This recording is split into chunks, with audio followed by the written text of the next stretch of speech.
അപ്പോൾ എല്ലാവർക്കും നമസ്കാരം. അപ്പോൾ ഇന്നത്തെ നമ്മുടെ പരിപാടി എന്താണെന്ന് വെച്ച് കഴിഞ്ഞാണല്ലോ, നമ്മുടെ കുറച്ച് കറിവേപ്പില ഇവിടെ കഴുകി ഉണക്കിയെല്ലാം റെഡിയാക്കി വെച്ചിട്ടുണ്ട്. അപ്പോൾ ഈ കറിവേപ്പില നമ്മൾ സാധാരണ കറി നിരത്തം കളയുകയാണ് ചെയ്യുന്നത്. അപ്പോൾ ഇന്ന് അത് കളയാതിരിക്കാൻ വേണ്ടി നമ്മൾ ഇത് വെച്ചിട്ടൊരു അടിപൊളി ഒരു റെസിപ്പിയാണ് നമ്മൾ ചെയ്യുന്നത്. സാധാരണ കറിവേപ്പിലയാണ്. അപ്പോൾ അത് നമ്മളിവിടെ ഒരു ചീനച്ചട്ടി എടുത്ത് വെച്ചിട്ടുണ്ട്. അപ്പോൾ ഇനി ഈ ചീനച്ചട്ടിക്കകത്തോട്ട് ഇതിട്ട് കൊടുത്തിട്ട് നമുക്കൊന്ന് വറുത്തെടുക്കാം. നന്നായിട്ട് ഉണക്കിയെടുക്കണം കഴുകിയിട്ട്. നന്നായിട്ട് വെയിലത്ത് വെച്ച് ഉണക്കാൻ പറ്റുമെങ്കിൽ അത്രയും നല്ലത്. ഇല്ലെന്നുണ്ടെങ്കിൽ എങ്ങനെയാണെങ്കിലും പാനടി വെച്ചെടുത്താലും ഇതാവും. അപ്പോൾ ഇതൊന്ന് നന്നായിട്ടൊന്ന് മൂത്ത് വരട്ടെ. മൂത്ത് വന്നിട്ട് നമുക്ക് ഇതിൻ്റെ ബാക്കി പരിപാടികളൊന്നും ചെയ്യാം. നമ്മുടെ കറിവേപ്പില നന്നായിട്ട് മൂത്ത് നല്ല എന്താ പറയുക, നല്ല കരിയില പോലെ ആയിട്ടുണ്ട് സംഭവം. അപ്പോൾ ഇനി നമുക്ക് ഇതൊക്കെ കോരി മാറ്റാവേ. അപ്പോൾ ഉണ്ടല്ലോ നമുക്കിനി ആ ചീനച്ചട്ടിക്ക് ഒരു സ്വല്പം എണ്ണ ഒഴിച്ചു കൊടുത്തിട്ടുണ്ടല്ലോ. ഒരു 2 ഐറ്റം കൂടെ നമുക്കൊന്ന് എന്താ പറയുന്നത് മൂപ്പിച്ചെടുക്കാം. അപ്പം അതെന്താന്ന് വെച്ച് കഴിഞ്ഞാൽ ആദ്യം നമ്മുടെ ഉഴുത് പരിപ്പാണ്. ഒരു സ്പൂൺ ഉഴുന്ന് പരിപ്പ്. അപ്പം ഇനി ഇത് നമുക്ക് ഇതിൻ്റെ അകത്തോട്ട് ഇട്ട് കൊടുത്തിട്ട്, നമ്മുടെ ചട്ടി ഓൾറെഡി നല്ല ചൂടാണ്. ഇപ്പോൾ പെട്ടെന്ന് തന്നെ സംഭവം റെഡിയാക്കി കിട്ടും.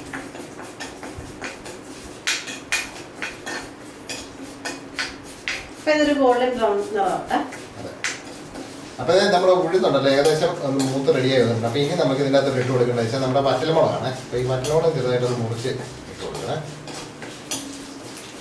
മുളക് പൊടി എടുക്കുന്നെങ്കിൽ ഈ സമയത്ത് ഇടണ്ട, ഏറ്റവും ലാസ്റ്റിൽ ഇട്ടാൽ മതി. പക്ഷെ മുളക് പൊടിയൊക്കെ നല്ലത് ടേസ്റ്റ്. അപ്പോൾ എരിവിനനുസരിച്ച് നമുക്ക് മുളക് എത്ര വേണമെങ്കിലും നമുക്ക് ചേർത്ത് കൊടുക്കാം. എരിവ് കൂടുതൽ വേണമെന്നുണ്ടെങ്കിൽ കൂടുതലും ചേർത്ത് കൊടുക്കാം. അപ്പോൾ ഇത് നന്നായിട്ട് ഇനി മൂത്ത് കഴിയുമ്പോഴത്തേക്ക് ഇനി നമുക്ക് ഇതിൻ്റെ അകത്ത് ഒരു സാധനം നമുക്ക് ഇടാതെ നമ്മൾ പുളിക്ക് ആവശ്യമായിട്ടുള്ള വാളംപുളി എടുത്ത് വെച്ചിട്ടുണ്ട്. അപ്പോൾ ഇനി ഇത് ഒന്ന് മൂക്കണം. പെട്ടെന്നാവുക. കാര്യം എന്താണെന്ന് വെച്ച് കഴിഞ്ഞാൽ ഈ മുളകൊക്കെ പെട്ടെന്ന് മൂത്ത് വരുന്നുണ്ട്, അറിയാമല്ലോ. അപ്പോൾ അതുകൊണ്ട് നമുക്ക് ഇതിൻ്റെ അകത്തോട്ട് ഇനി അടുത്ത നമ്മുടെ സാധനം ചേർത്ത് കൊടുക്കാം. തേങ്ങ. അതെ. അപ്പോൾ ഈ സാധനങ്ങളെല്ലാം കൂടെ ഒരു ചെറിയ തീയിൽ വെച്ചിട്ട്, ഒരുപാട് തീയാകരുത്, തീയായി കഴിഞ്ഞാൽ കരിഞ്ഞു പോകും. ചെറു തീയിൽ വെച്ചിട്ട് ഇതിൻ്റെ ഈ തേങ്ങയുടെ അകത്തുള്ള ഒരു ജലാംശമൊക്കെ ഉണ്ട്, അതൊന്ന് പോകുന്നതായിരുന്നു ഡ്രൈ ആക്കി എടുക്കണം. ഒത്തിരി അങ്ങ് നോക്കി ഇതാക്കണ്ട, ഒന്ന് ഡ്രൈ ആക്കി എടുക്കണം. അപ്പോൾ അതായിക്കോട്ടെ കേട്ടോ.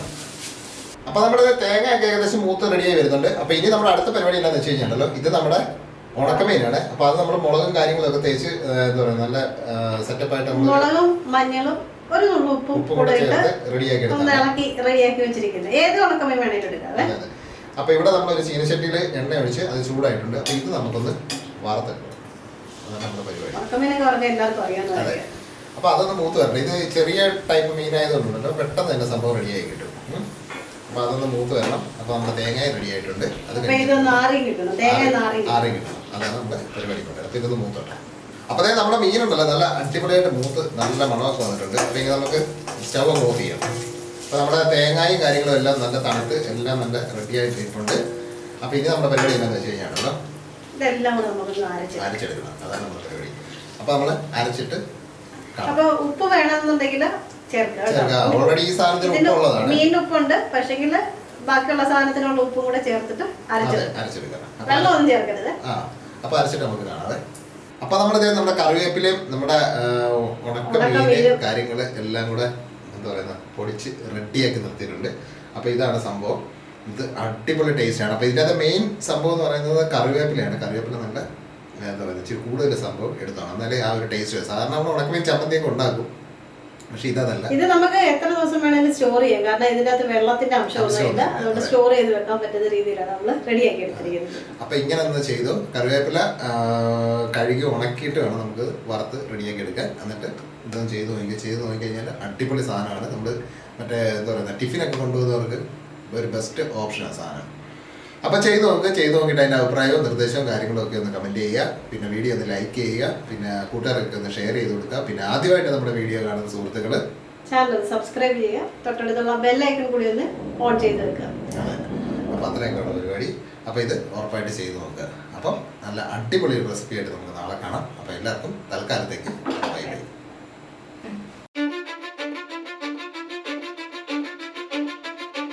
I don't give a fuck what you say. Yeah, I'ma do shit my way. So You can go kick rocks, I'ma stack bricks up, build what I want to make. Yo, I got a lot of shit to say, so I'ma do this every day. I'll be writing things until I'm fucking buried in my grave.